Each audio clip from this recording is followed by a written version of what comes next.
Congressman Adam Kinzinger is the other Republican on the committee other than Representative Cheney, and he joins us now. Congressman, good morning to you. I think the opening question just needs to be, what was the committee trying to get done last night, and from where you sit, did they accomplish it?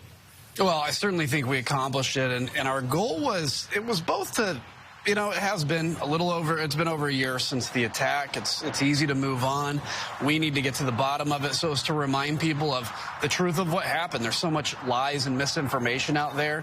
But then it's to lay out the top lines of our case of why we believe Donald Trump is responsible. He lit the flame. He summoned the mob, as Liz said, and why we still continue to think this is a threat. There is a threat to democracy. That's the most important thing.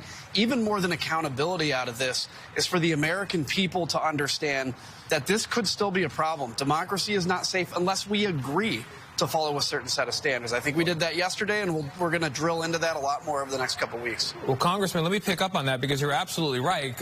Democracy is not safe. There's amazing polling from the University of Chicago showing that something like 21 million Americans don't believe President Biden is a legitimately elected president, and this is the key thing, support the idea of violence in removing him. Do you think what you did last night spoke to that dangerous population in this country?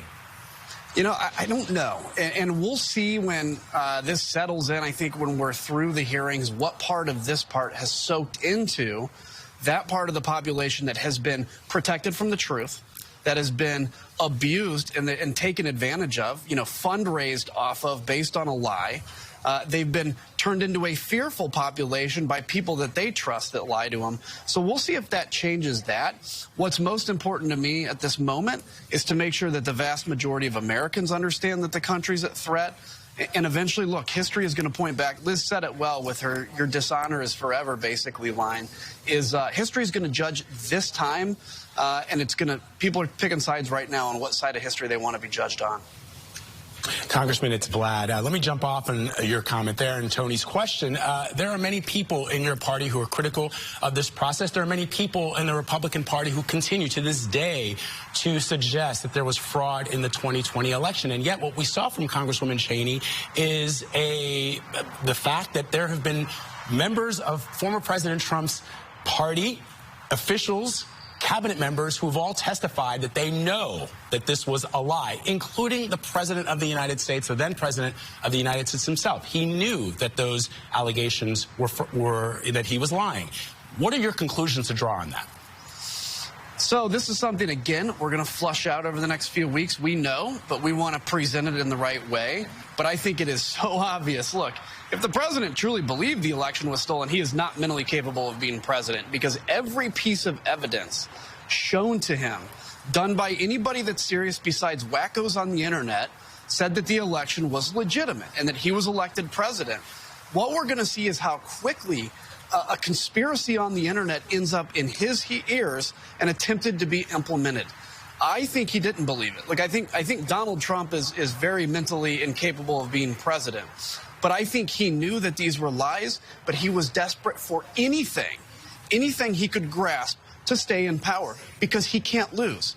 Although he is a loser, he doesn't want to lose, and he'd rather throw out democracy than he would and actually honor it like that. And look, there are a lot of American people that believe in Donald Trump, believe he's telling them the truth. They're being abused and they're being lied to. I want those people to wake up and see the truth. Congressman Michelle here, I have to ask to that point exactly, what is going to be done about it? Obviously, Congress cannot charge Donald Trump, as you say, the man who attempted a coup, but DOJ can. And so do you see that happening? I really hope so. If they can look at this and say that meets our threshold of evidence. Look, we have to be very careful and very clear. We're not a criminal committee. We're investigating the facts. But if DOJ looks at what we're doing and said that reaches a threshold to charge, I think they should. And I think that's what I hope they at least look at.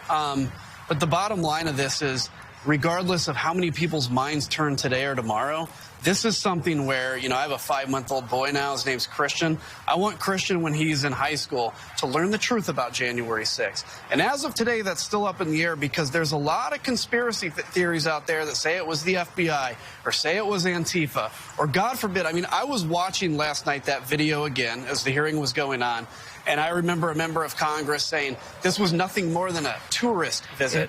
I just shook my head when I thought of that. It was amazing.